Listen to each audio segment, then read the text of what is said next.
Come gather round the campfire and hear our ghostly tales of chilling terrors, darkest woes, and anything that goes bump in the night. So cuddle up with your best friend or dare it alone. The darkness is closing in and spirits are calling your name. This is Fireside Phantoms.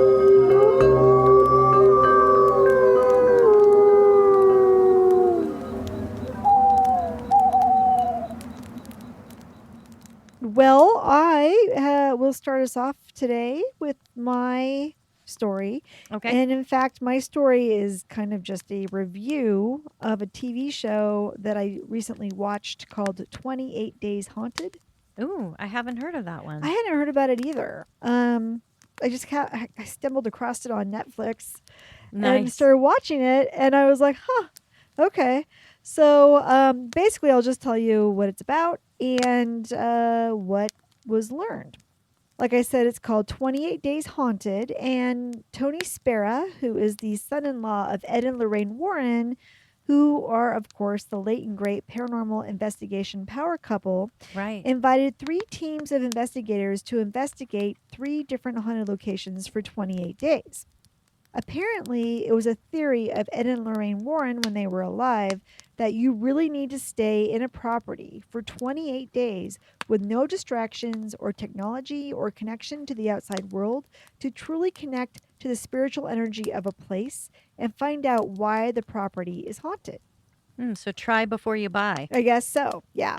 So their son-in-law, Tony Spera, has kind of, taken their brand, if you will, and moved it into where we are today. And so he signed up with this Netflix show called 28 Days Haunted. So they're going to test Ed and Lorraine Warren's theory about 28 days of investigating a property to see what can really happen in those 28 days. That is a really cool idea. Yeah, I love it. It's a good concept. So, so the show is a reality paranormal investigation type show, much like your Ghost Adventures and all those other ones. Yeah.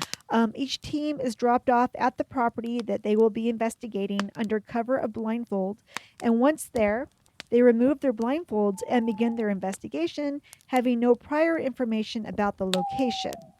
So then as the 3 teams at the 3 different locations investigate, the show cuts back and forth between them and the locations to see how their investigations are progressing. But they also cut to a studio location where a guy named Aaron Sagers, who is a paranormal expert and journalist, sits with Tony Spera, the son-in-law of Ed and Lorraine, as they watch the 3 stories unfold on their monitors. So they're seeing it in real time, I guess. Now, Carol, I'm highly skeptical about this show because, for one, most reality shows are at least loosely scripted. And for paranormal shows, the thumping noises and stuff moving on its own and EVPs are easy to fake for a TV crew. Yeah, you can't just film forever and ever waiting for something to happen. You'll be there forever and it'll just be quiet. And there's no entertainment value in that, right? So right. This is why this show should be taken as fun and just for the entertainment value. It wraps up just a little too perfectly at the end. It feels very scripted and produced to me. It feels very packaged. And I've read some of its criticisms online, and a lot of people agree. They're like, this is obviously bullshit. It's too scripted. Oh, that's too bad. I wanted to know if there was some validity to it. Well, it makes for an interesting, fun experience. Mm-hmm. Like I said, there's some mediums that are part of the investigation team, and they have information, but I don't know. I have to always take it with a very big grain of salt. And that's how I took this review. So we'll just put that out there. Okay. So that being said, it was fun and entertaining. So we'll go with that. The first location they go to is maybe one you've heard of, the Lumber Baron Inn in Denver, Colorado. I have not heard of that. You haven't heard of that one. This one is kind of interesting.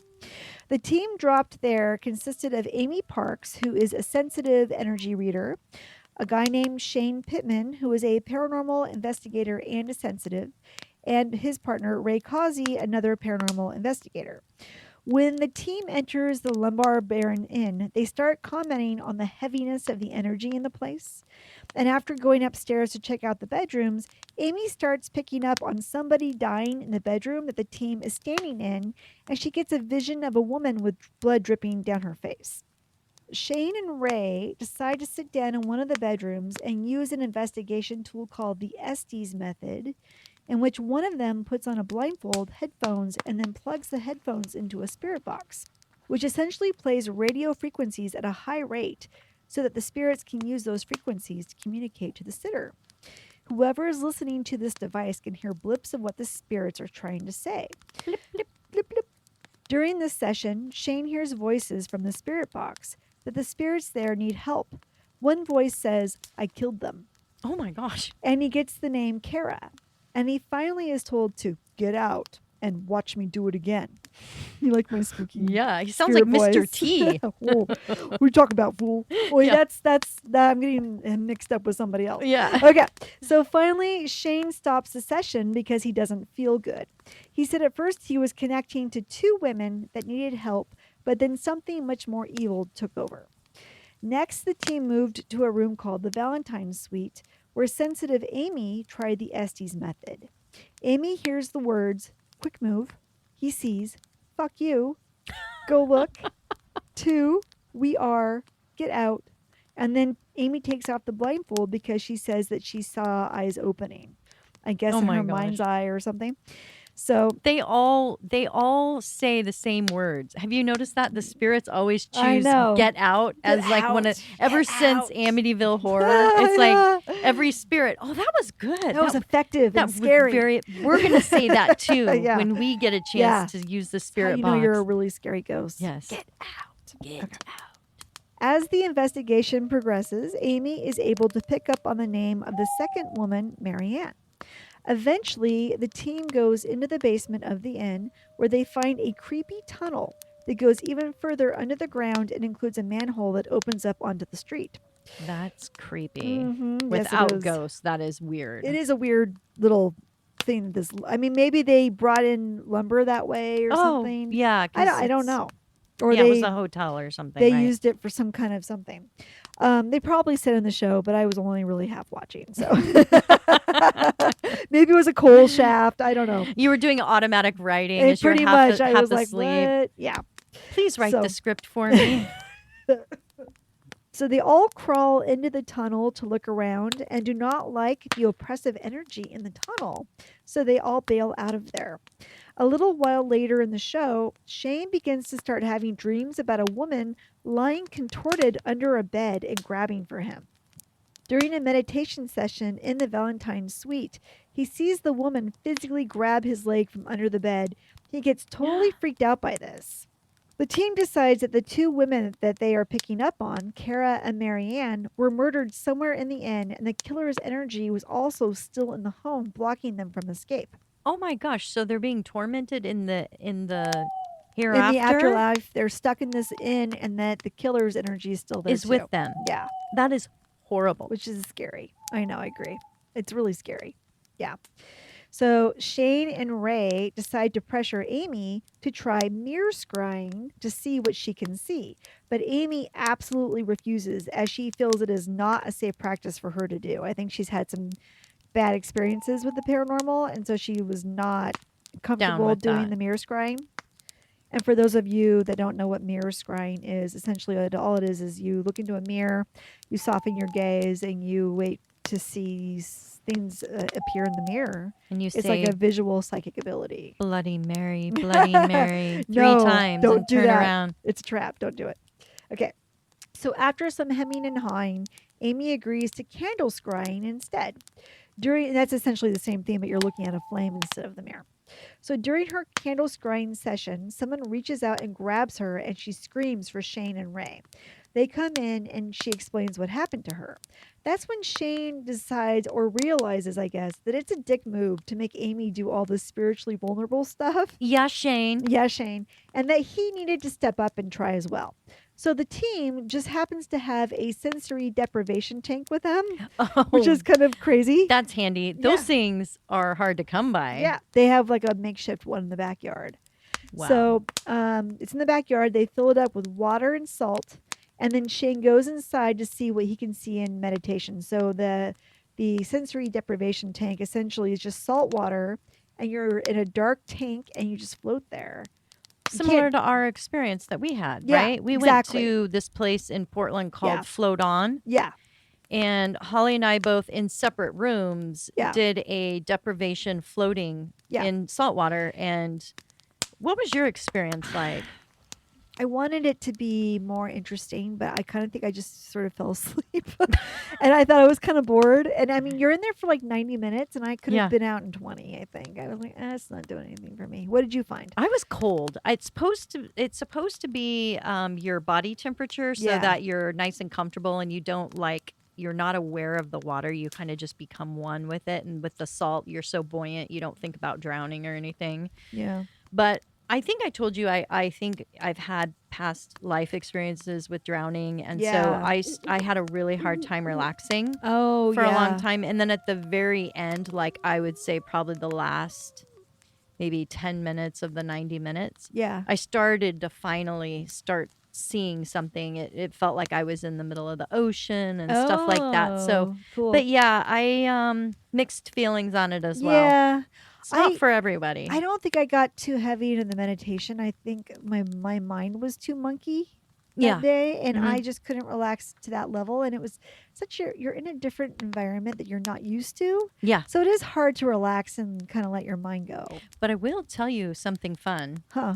Those showers that have the strobe lights. Yeah. I went back and I bought one for my own shower. You did. And I got to tell you, I have a party every morning when it's dark out. Nice. And I can dance in my shower with the strobe lights. Do you have some disco music playing? No, while I you're really there? need to do You need that. to do that But next. it just Yeah.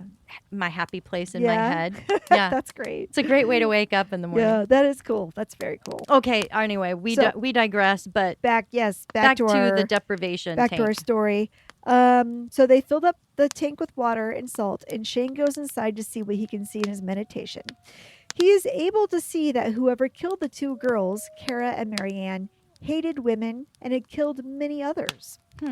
That is when the group realizes that they are dealing with a serial killer. They decide to come together and hold a seance in which Shane is able to get information from the murdered girls. They tell the group to look down for more answers.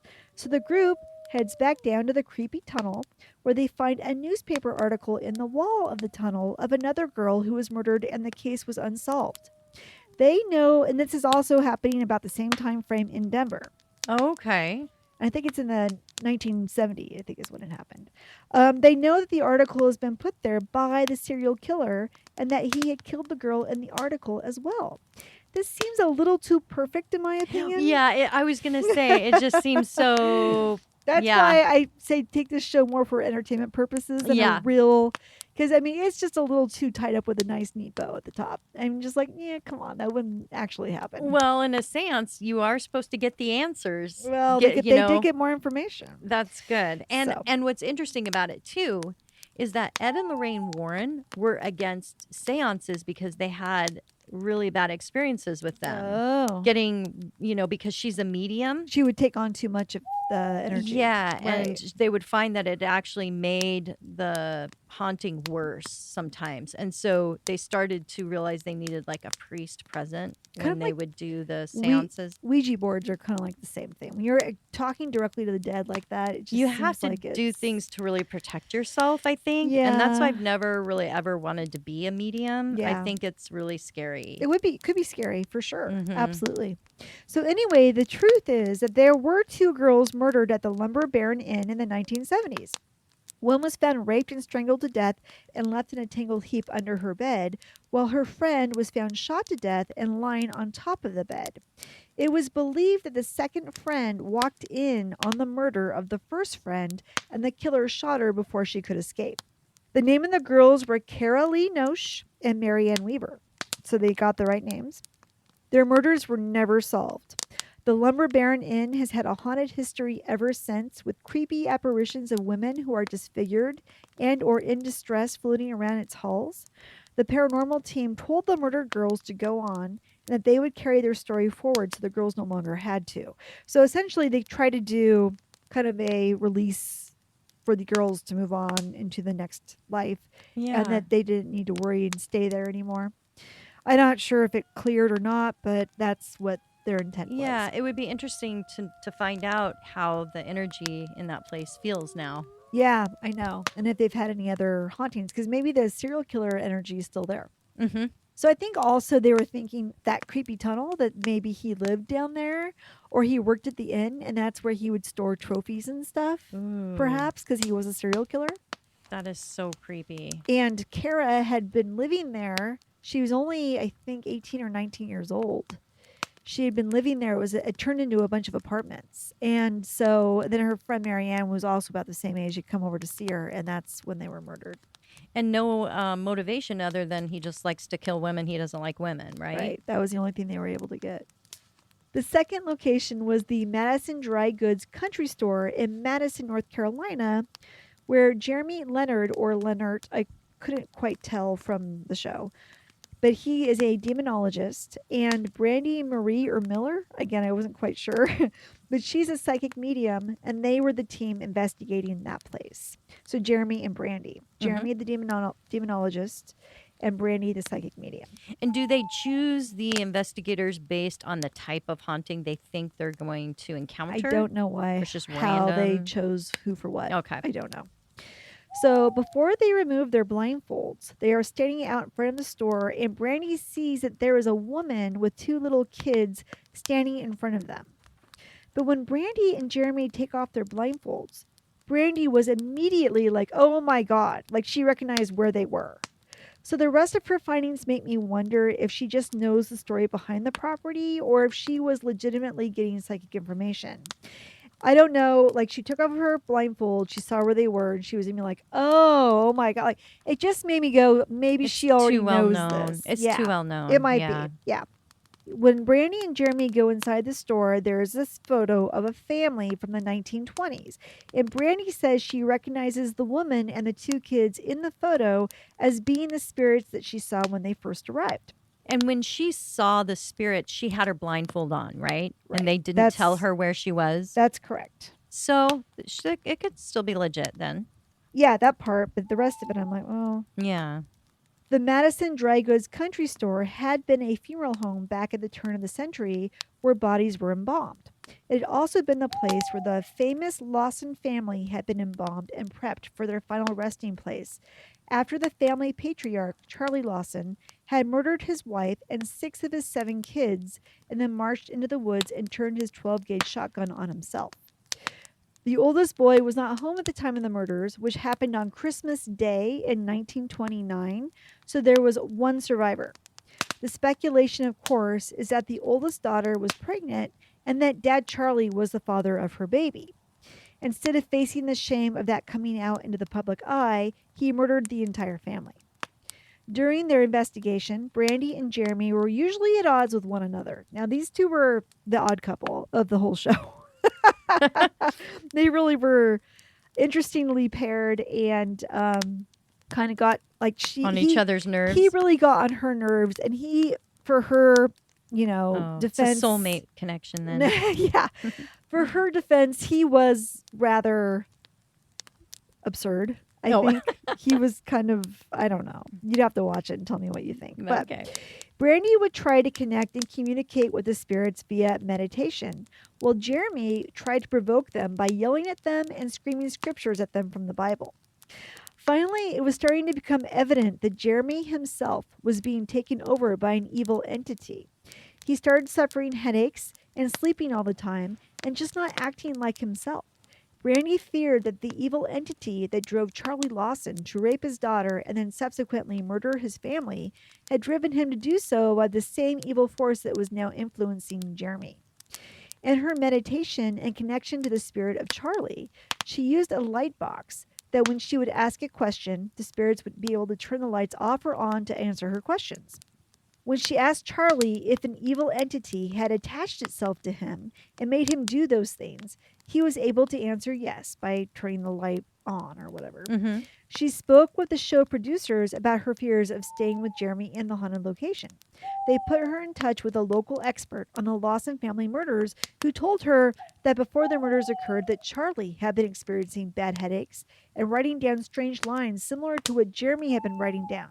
Something like "there are troubles" or something. In his suicide note, he just wrote like "there are troubles," and that's what Jeremy had been writing. Ooh. A little too tied up again, if you ask me. So crazy. So Brandy confronts Jeremy about her concerns. Upon hearing this, Jeremy decides to fight back and reject the evil entity taking him over. He puts on a special spirit helmet that uses magnets to open up your mind psychically. Ooh, magnets. Yeah. When he puts on the helmet, he said he was able to see Charlie and the demon that had taken him over and was after Jeremy himself. He is so freaked out that his heart starts pounding and he turns cold as ice, prompting the show producers to rush him to the emergency room for doctors to review his health. Oh my gosh. Yeah. So Well, I don't know if that's fake because you know how much emergency room That's visits true. cost. Holy cow. maybe they had a little money left in the production budget. They're I don't like, know. let's take him to the hospital. Yeah, this is gonna be great. We know a star when we see one, Jeremy. You Get in don't that care if ambulance. we put a little shock value on your heart. That's right. It's gonna be fine. Don't worry. The doctors can find no reason for the heart palpitations and release him from the hospital, where he returns to the store to finish off the investigation with Brandy. Eventually, he uses the Lord's Prayer to banish the demon away from him and invoke it back to hell. Both Brandy and Jeremy want to rid the store of the demon so that it could allow the spirits of the family to fully cross over into the light. They believe that in the end, this is what they accomplished. You know, they're so successful at accomplishing their mission I every know. time they go. So easy. Just Yeah. that quick. I Yeah. know. Are they selling their blessing services too They should outside start. of Netflix? They should start doing that. I know. Because they're pretty. Well, that's what I was thinking, is that this Yeah. is probably going to be a great promotional boost for their own independent careers. Yeah. So, but I know that story, and there's always a speculation that the daughter was killed. And if you look at the photo, Yeah. it's a very odd photo because you can just see the looks in their faces. The father isn't really looking at the camera. He's kind of looking away. The daughter looks kind of pissed. Yeah, they don't look like a happy family for don't. sure. Mom also looks kind of haunted. They got all those kids. And look at the spooky shadows behind them. Yeah. Like you can see a hat on somebody, but it's not. Right. Nobody in that picture is wearing a hat. And then the son at the end of the first row, Ooh, he has that's no scary. shadow. Vampire. Something. Yeah, but you can tell Yeah, it this just, is weird. they just look creepy and Yeah, unhappy. they really do. Almost like it's a stage photo. Yeah, like they're trying to look like they're pissed off. Like it's like somebody made a TV show and this is the photo they made for some dark family secret. It looks like dark family secret written all over this photo. It looks like Adam's Family, frankly, without the Yeah. thing. No, the thing Yeah. is on the end there. Yeah. That does look like the thing. The little boy with the haircut. Yeah. Yeah. Oh God. Yeah, it's very sad. The one boy who did escape, the older son here, Mm-hmm. he did escape, or he wasn't there, so escape is a loose term, but Yeah. he did not die that day. He got married and he had some kids, and then he was killed in a motorcycle accident, and he wasn't very old when he died. So they were kind of a soul family then. Maybe. That, a lot of times they make No. agreements they're Yeah. going about at the same time to the Yeah. other side. Yeah, and he did live, I think, into his late 20s. Seems That's like. still really young. Still very young. Yeah. Yeah, for sure. So the third location was Captain Grant's Inn in Preston, Connecticut, which I actually discussed on the Haunted Airbnb episodes that we did. The three investigators that were dropped off were Sean Austin, a psychic medium, Nick Simons, a paranormal investigator and tech guy and skeptic, and Aaron Thompson, a paranormal investigator / tech guy. The property had been a paranormal hotspot where hundreds of ghosts had been seen, and guests had witnessed things move on their own. Hundreds of ghosts. Yeah, lots of ghosts. The history of Captain Grant's Inn includes being used to house soldiers during the Revolutionary War and as a safe haven for runaway slaves during the Civil Oh, War. I remember. Okay. Just behind the house is a 300-year-old cemetery where the bodies of many who had resided at the home lay at rest. Sean the psychic immediately picks up on the intense energy of the building as the three men walk around and check it out.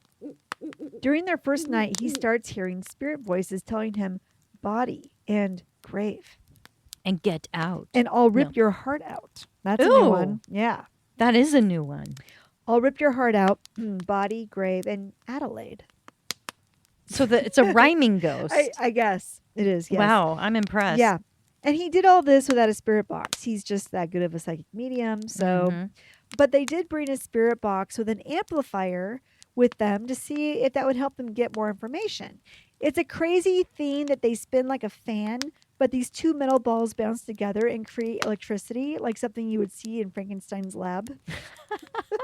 So it's really cool looking. I'm like, how do I get one of those? That's Yeah. awesome.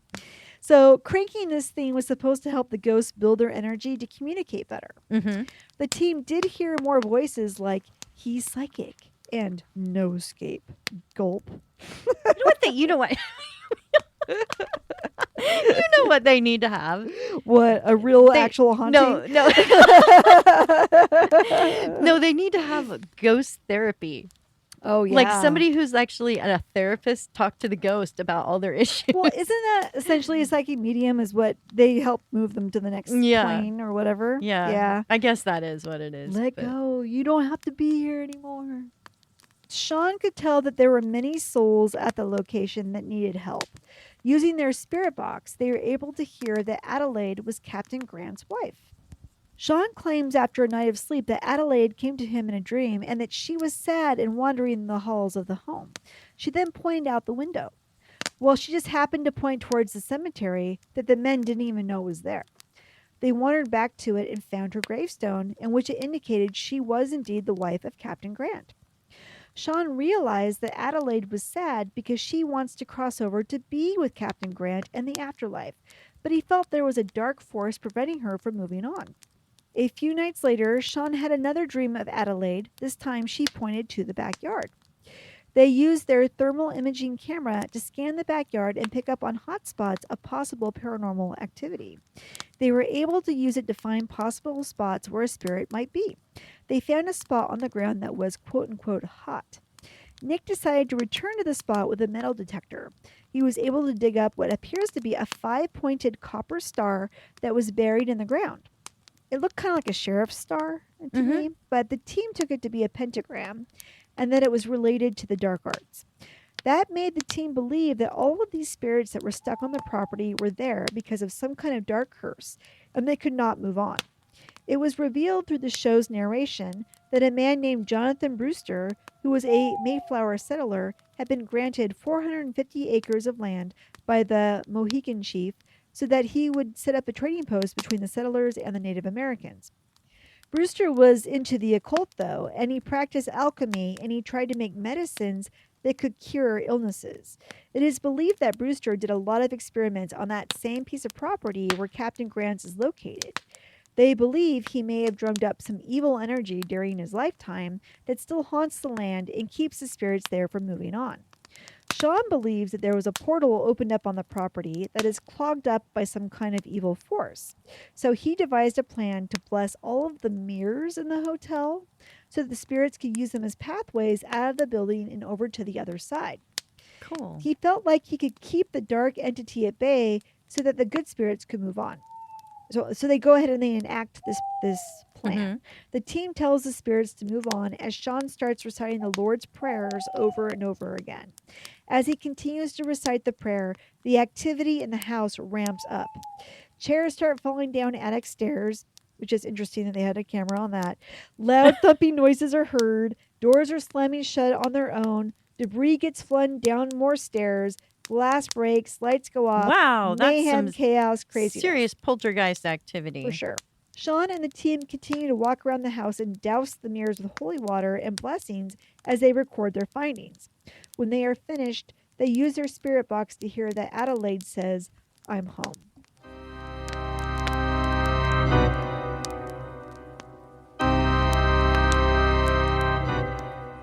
I just felt like it was so perfect how everyone got all the right names and all the right information and knew all these things. And I'm kind of like, did the producers pull you aside and tell you what's going on? I don't know. It's so hard to be, gullible or like not skeptical about those types of things. But exactly. Well, great stories. Thank you. Yeah, I'm sure it really makes you inspired to go visit these places as Yeah. well. Yeah. So it's all fun. Yeah. Well, thank you very much. What do you got for us today? Well, I am doing Christmas mysteries. Ooh, I like. Scooby-Doo. Scooby-Doo. I thought it would just be really fun to see if there were any mysterious events that actually happened around the world on or during the Christmas holiday, on Christmas or the Christmas holiday. So Are you going to go into the Grinch? Because that happened around Christmas. Well, my stories are true, Holly. Oh, okay. Yeah. No. Okay. The Grinch isn't true? That's weird. No. Okay. Everybody has a Grinch that they know for Christmas, so it is true. Probably the Grinch in my family. No. My first story was reported by the residents of Warminster in the UK back on Christmas morning in 1964. Instead of sleigh bells ringing and children singing, the residents were all woken up by a series of repeated booms. Boom. Thank you. One witness said there was a strange humming noise on her roof and something falling from the sky. Well, that would be presents trying to make their way down her chimney, or perhaps the reindeer were laying, laying some scat on her roof. A little scatty scat. It's like, well, I thought about that as a kid. Like, what are reindeer going to do? They've got a schedule to keep. They have to hold it. They can't. Not all night long. Did you know that all the reindeer wear diapers? That would be a new one. I did not know that. Reindeer diapers. So the belief in Santa, though, was not prevalent in the adult population of Warminster. And later it was found that there were many neighbors all reporting the same noise, including a barrack of about 50 soldiers who also felt their roof was going to cave in by the noises and thumping. Wow. There was no storms outside, so it wasn't hailing or raining. Marjorie Bly, who was also a resident, was walking to the local church for Christmas service when a strong vibration in the air caused her to lose her balance and fall to the ground. But the kicker? She fell and couldn't get up. I'm sorry, I had to do that. Those of you who know, that was a big thing back in the day. Yeah. So Life alert she needs. Right, life alert. Marjorie Bly, who was, on the ground, she said it was as if the vibration had weight and it pinned her, so she couldn't get up. Oh, weird. Her exact words were, "It was as if the sound had invisible fingers." You see, Marjorie, this happened to Martin Luther, and it was the rod of God who struck him down, aka lightning, but he did amazing things after his event. Terrible for the Catholic Church, but he went on to do great things. He was the founder of the Lutheran Church. Oh, he was? Yeah. He got struck down by lightning, and he was like, Lutherans! I need to I need to make a reformation. So this just didn't stop, though, all of this phenomenon after the celebration of Christmas was over. No, the whole town experienced strange things over the next year. There was an unidentified flying object seen, and residents started to take photographs of these phenomenons of flying objects in the air. Eventually, the activity died down once the story started circulating publicly, and later it was nicknamed The Thing. Isn't that cool? That's cool. Yeah. UFO enthusiasts later reflected that perhaps there was an alien battle going on in the sky. What year was this again? And that they were using their sonic weapons. 1964. 1964. Okay. Thank you. So UFO enthusiasts later reflected that perhaps there was an alien battle going on in the sky and that they were using sonic weapons, which resulted in these strange booms and heavy vibrations. And others think it was a battle between good and evil since it started on Christmas. Now, MysteriousUniverse.com, who always has the best stories. Yeah, they do. They published an article in February of last year of a family who received a terrifying Christmas gift. And no, it wasn't fruitcake. The Merritt family in Brandon, Mississippi received an old-fashioned doll in a baby carriage from a friend of a friend who thought they might like it as a gift to pass down to their granddaughter. So on Christmas Day, the doll and carriage was unwrapped, and Whitney's granddaughter and other kids happily spent the day playing with their toys. And like every normal Christmas with their kids, the family enjoyed a loud but pleasant day.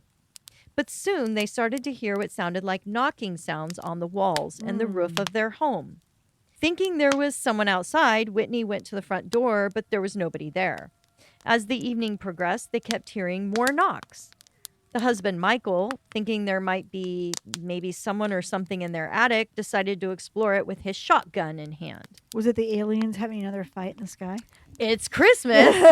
That's kind of what I'm thinking. Was it good versus evil? Having it out? That's kind of what I'm thinking, Holly. Yeah. Well, so he goes up there, but there was nobody there. And the noises continued, though, throughout the whole week. Then the following week, after New Year's, the family was woken up by what sounded like dishes breaking.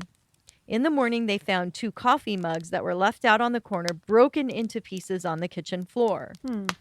The same thing happened the next night. And then the following night, it sounded like dishes were being tossed into the sink. But when they turned the light on in the kitchen, it was perfectly undisturbed, just as they had left it before they went to bed. There were no dishes in the sink. Weird. The activity then seemed to shift to their daughter's bedroom, Oh, okay. where a dream catcher and bedside lamp was knocked to the floor. But then in their son's room, a toy car was turning on and playing music, even though they had switched it off. Yeah. So this next part really freaks me out. One morning, the wife, Whitney, went to wake up her husband for work, and she was sweeping the floor. Seeing her husband walking into the kitchen without answering her repeated questions, because, I guess like that happens where you're talking to somebody and they're just ignoring you. Yeah. She goes after him and says, "Hey," she sets the broom down. She goes into the kitchen and says, "What gives? Hey, Yeah. why are you ignoring me?" Yeah. But there was nobody in the kitchen.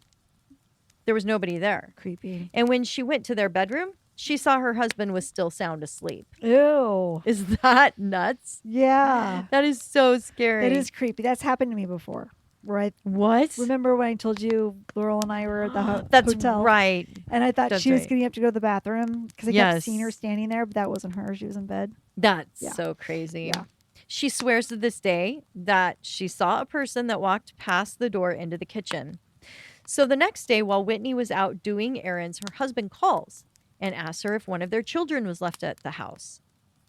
He tells her that he saw the front door was left open, and then their son's door to his bedroom kept opening and closing.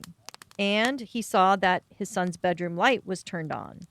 When he went into the room, the Xbox game was also on, and a bottle of water was dripping onto the floor. But of course, there was no sign of any of their kids in the house, as they were supposed to be watched by their grandmother. And she confirmed they were. The knocking kept happening, though, and they started to realize it all happened at Christmas when they received the doll carriage. So, yes, so they stored it in their garage and decided to post it for sale on Facebook, In their garage in their trying country to home. monetize their grief, Ew. asking for $65, stating it was haunted. Ew. So the article didn't mention anything about selling the doll with the carriage, but I assume that was part of the deal. Like, Yeah. who would want just the carriage? Or maybe they determined it was just the carriage that was haunted and not the doll. Whitney later asked her mother if she knew the history of the doll carriage, and her mother said no, nothing specific tied to the doll or the carriage. But the friend who gave it to her mother had just lost her husband in a motorcycle accident. Oh. So they're thinking maybe that man was the ghost that Whitney saw walk into her kitchen, and for some reason he's attached to that object or his Okay. spirit. Yeah. But we'll never know. It's a Christmas Yeah. mystery. Yeah. Ooh, creepy. So the next story took place Christmas Eve in 1978, right from our state, Holly. Oregon? Klamath Falls, Oregon. Whoa. What was the date again? 1978. Okay. So okay. a lot of these are older, but they're Yeah. good. Yeah. So this person, Mel, who tells their story to cafemom.com, states that about 3 a.m. she was woken up by what sounded like a church choir singing. Okay. She went outside to see if she could pinpoint where it was coming from, since their house was miles away from any church. Mm-hmm. However, she could not hear it as clearly outside. So she went back in, checked her television and radio just to make sure everything was turned off, Yeah. which it was. Mm-hmm. She could hear the voices, though, in her house. It was loud, and she Does couldn't... it make me Yeah. think I'm going nuts? I know, it's crazy. But she couldn't make out the words or recognize the tune. Mel states the choir was made up of male, female, and children voices singing in an unknown language, Huh. all intertwined in harmonies that only can be described as angelic. Wow. Angelic voices. So she tuned into heaven. She did. The singing kept going on about 10 minutes in a joyful exaltation of a cappella, which filled her with such awe, saying the experience would touch her for an eternity. I think that would be so cool. That's cool. To hear that? Yeah. It was probably a group of carolers Yeah. that were really talented, and they were snuck in her backyard, and she only checked the front yard. I don't know. That's probably I'm it. just trying to think, like, how that could happen. Maybe she had a divine moment. Maybe think she that's really amazing. was able to connect to the higher realm. Yeah. That's very cool. I guess they love to sing on Christmas Eve. I guess. So Was cool. she in a bad spot in her life? Was like something bad happening? I have no idea. I think it's Huh. really an amazing story. That is cool. This next one is just really freaky weird. And it happened quite a long while ago, also on Christmas Eve in the year of 1889. Okay. 2 boys went missing in the most odd set of synchronicities. I don't think we've covered this before in our stories, but if we did, it'll just be fun to revisit it. Okay. Oliver Lark was from South Bend, Indiana, and he was 11 years old. Okay. On Christmas Eve, he was sent out to get some water from the family's well, and his parents heard his voice shouting for help. The sound seemed to be coming from above their heads, though. "Help! Help! They have got me!" he cried. His father and family went out with a lamp to try and find the boy, fearing he might have fallen into the well. But his footsteps in the snow stopped only 75 feet from the home, which was about halfway to the well. Okay. There were no other tracks around the area, and his just abruptly ended. The boy was never seen again. UFO. They have no clue what happened to him. Wow, that's crazy. The craziest thing, though, is 20 years later, on Christmas Eve in Wales, another Oliver, Oliver Thomas, who was also 11 years old, went missing. This kid, like the first Oliver, was sent out by his parents to get water from a well, and just a short while later, they heard him crying out in terror. Again, Oliver's footprints just stopped in the snow, showing that he never made it to the well. Just like the first story, he was gone, disappeared, never to be seen again. So maybe this is part of his life cycle. Like he's reliving the same thing in each lifetime because he's got to figure out how not to get abducted by the aliens so that he can actually finish the life that he's chosen. Or the UFOs came back a little bit too early and grabbed the wrong boy, and they're like, "Oh, wrong Oliver." That was not the Oliver. Yeah, we let's go back and get the right Oliver. We 10 know Oliver's like water, so we'll just wait for him to come back to the well. That's just the most odd set of circumstances. So see, things can line up like that, and it is a true story. Yeah, that's kind of cool. Next Christmas story is about a mysterious visitor claiming to be a true experience. Her story was posted to Reddit by user under the ID Nambo42. Nambo or Mambo? Nambo, Nambo 42. Okay. And it was posted about 6 years ago. She said that her family woke up Christmas morning and got a call from her sister-in-law who was celebrating with other relatives and family at their home about a short distance away. They kind of live in the same town. Okay. She was inquiring how their Christmas was going and was wanting to make plans for later during the holidays. She also mentioned a dog bowl was left at their house the last time they were over visiting. Her husband was on the phone with her and told, his wife that his sister's niece had a male friend named Stacy who would swing by their house shortly to pick up the dog dish. Okay. It was convenient for him because their house was along the way as he was going to visit his niece, who was also there at his sister's home. Mm-hmm. But just as they were discussing all this on the phone, the doorbell rings and her husband says, "Hold on, sis. I think he's here now." And he hangs up with her.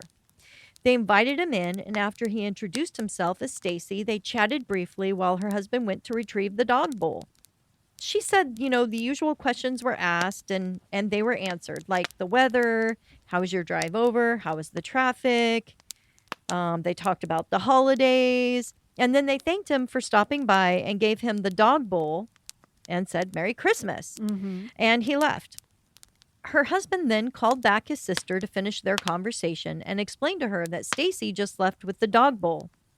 His sister was very confused and said, "I don't understand. Who is Stacy?" And went on to say that his niece never mentioned a friend by that name, and she acted like they never had that discussion on the phone regarding the dog bowl. His sister just figured it wasn't a big deal. It's just a dog bowl. They planned to just pick it up the next time they were at their house. And since they were making plans, why would she send anyone over? Huh. Like she just thought he was crazy. Wow. So what is the coincidence that some guy named Stacy just happens to show up and leaves with the dog bowl acting like everything was normal? Yeah, Was it a glitch in the Matrix? probably. That's my vote. Maybe Stacy was an alien collecting dog saliva or DNA to study later in this spaceship. Right. And just neutralize that Yeah. lady's brain when he left. Yeah, so that just she wouldn't remember forgot her him. memory. Yeah, You will not remember any of this. that's crazy. Weirdness. So, yeah, they later discussed all the possibilities, and he even asked the niece if she had a friend named Stacy because he thought his sister was just joking around with him. Right. But she didn't. She didn't have any friend named Stacy. That's weird. And the dog bowl was indeed gone? Yeah. Yeah, he gave the dog bowl, and there were witnesses. There were several people in the house that sat down and talked with the guy. Well, that's crazy. Yeah. And what's also strange is like it's not a common name. So even if Right, some for a guy, stranger, it's not. Yeah. so if some guy just Yeah. showed up at your front door, yeah. I mean, that could happen, yes, but having the same name Yeah, it's weird. is just mental. Yeah, it's so weird. So her husband now just thinks maybe it's their morning mimosas that made for like a lot of confusion on the phone. But the wife just insists there's more than one person that heard all this and Sure. interacted with Stacy. Maybe it was the timeline changed or something. Yeah, Yeah. a glitch. Yeah. Something. Huh. So my last Christmas mystery is a story that was reported back in 1885. So we're going way, way back. Yeah. Regarding a farmhand who was spending Christmas with his employers, Patrick and Matilda Rooney. Okay. So they had a property in Seneca, Illinois, and they were an aging couple who frequently invited their farmhand, I think his name was John Larson, over for family get-togethers. Okay. It was Christmas Eve, and after sharing several drinks, they all retired for the night, with the Rooneys staying downstairs to sleep in their room, and Larson going upstairs to a guest room on the second floor. Larson reported waking up to a coughing fit during the night, Okay. but eventually he was able to fall back to sleep. Mm. The next morning, Larson woke up, though, to find ash on his pillow. Uh-oh. And not a coal, not a lump of coal on your pillow, Just ash. just ash. And he was surprised to hear that there were no sounds of cooking breakfast on Christmas morning. So he went down to investigate. Apparently, that's a thing. You wake up and people are cooking breakfast for you. Yeah. Yeah, I don't know what household that is. Yeah. It's not my household. Not my household. Larson peeked behind the Rooney's bedroom door and was shocked to find that Mr. Rooney had died in his sleep. And Oh. Mrs. Rooney was nowhere to be found. What? Yes. That's crazy. Patrick went searching for her, calling out as he went into the kitchen and said, "Where's my breakfast?" He actually didn't say that. Yeah. Patrick went searching for her, calling out as he went into the kitchen, and was surprised to find charred remains of a human foot resting beside a big hole in the kitchen floor. Oh, weird. Down inside the hole was a pile of ashes. Oh. This was all that was left of Mrs. Rooney. Wow. And at first, investigators thought the farmhand might have murdered the couple. Yeah, that's what I was going to say. He should not call the police because they're going to Yeah. look right at him and go, really? Yeah. But the thing is, they could not explain how a house fire could not have spread to the rest of the house, and why Mrs. Rooney could not have just like rolled away or stepped aside for the kitchen fire, right? Because the only thing that appeared burnt and remained was the foot. Well, how did the And- guy die? The and husband? the round hole in the floor. So what they gathered is that the carbon monoxide from the burning of Mrs. Rooney Oh. went through the house. It Oh. didn't damage anything, but the air, since it was locked, all the windows shut, everything So was he locked breathed up. that in and died. He was on the bottom floor by the Yeah, kitchen, so he yeah. died, and that Yeah. also explains why the farmhand on the second floor lived, Sure. because he was away from it enough. Yeah. And he did wake up in the middle of the night coughing. Oh. So he was, had he not woken up and Yeah. had more time, Yeah. he might have died also. Yeah. Huh. So really very scary. Right. And yeah, everything else in the kitchen remained undamaged. So there was only the round hole in the floor, and it was Yeah. very contained to that one little area. Yeah. Yeah. Huh. So yeah, human spontaneous combustion. Yeah, that's crazy. On Those Christmas stories Eve- are always nuts. It is so crazy. And so there is a pattern that they're finding that seems to suggest that alcohol consumption might not be compatible with certain blood types. Oh, that's what causes it? Mhm. Really? But I like the local legends, though, of Krampus coming to collect his prize that night. Mrs. Rooney, you see, had gotten off far too easy as a kid. And some say it was her divine That's a retribution. dark twist. Yeah, thank you. So cheers to us Cheers and to our us. non-alcohol today. Woo. We are drinking some sparkling apple cider Yes. because, we don't want to take any chances with divine retribution with the way, 2022 has gone for us. we were drinking San Perio white grape juice cocktail. Yes, just say no to alcohol That's this right. season That's right. Don't And spontaneously combust. and don't blow up on us. Thanks, Those guys. are great. Thank you. Oh, you're welcome. All right. Have a good Christmas. Bye.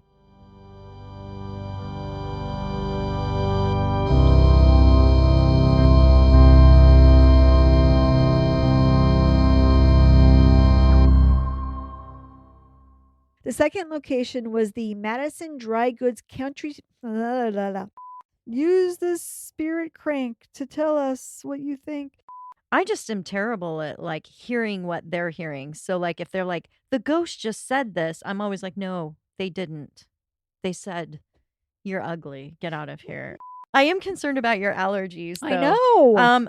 I wonder if my new sweater Oh, I don't has a think so. chemical on it or something I that don't- maybe you need to wash it before you wear it. Maybe I will. Scratch all that, Josh. We don't need to talk about me poisoning Holly with a chemical I Christmas can't sweater. breathe very well. I'm starting to get the shakes. Blip, blip, blip. Blip, blip, blip, blip, blip. Boop, boop, boop, boop, boop. It was alongside what? So what the fuck did I mean by this I whole don't know. thing? I think you're getting at spontaneous human combustion, right? Stop! You ruined it. Yes, that is what I'm trying to find. Well, Time. he's not going to put that in the thing. Reindeer diapers. As the flames die down, do remain undaunted. Though all hitchhikers are ghosts, And all dolls are definitely haunted.